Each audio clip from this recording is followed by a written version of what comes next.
जैसा कि आप लोग जानते हैं, देव और दानव में बराबर युद्ध चलता रहता था।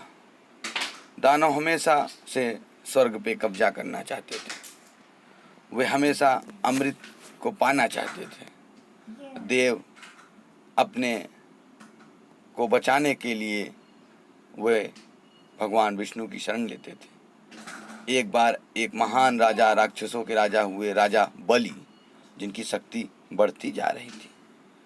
101 यज्ञ करके उन्होंने अपनी शक्ति को और बढ़ा लिया। भगवान भोलेनाथ से भी उन्होंने कई सिद्धियां प्राप्त की। वे स्वर्ग पे कब्जा करने के लिए निकल पड़े, जिससे इंद्र बहुत व्याकुल हो उठे।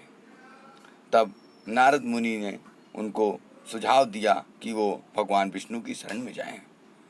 भगवान विष्णु ने कहा कि वो इस समस्या का समाधान जरूर करेंगे।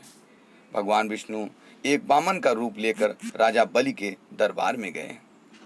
राजा बलि ने उनका आदर सम्मान किया और कहा कि आप भिक्षा मांगिए, जो भी आप मांगेंगे मैं आपको दूंगा। ऐसा राजा बलि ने वचन दिया।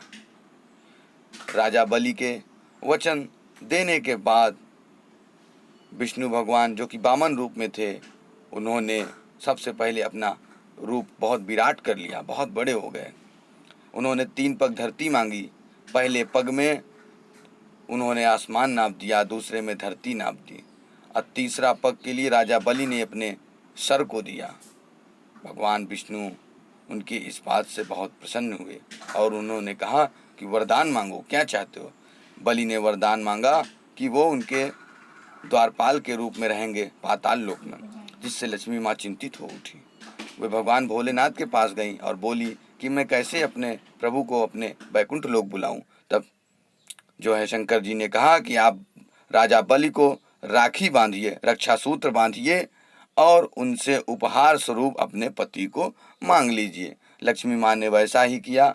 राजा बलि को उन्होंने रक्षा सूत्र बांधा और उपहार में अपने पति को मांगा। तब जाके विष्णु जी बैकुंठ लोक के लिए वहाँ से प्रस्थान करते हैं। तो ये है पौराणिक कथा रक्षाबंधन।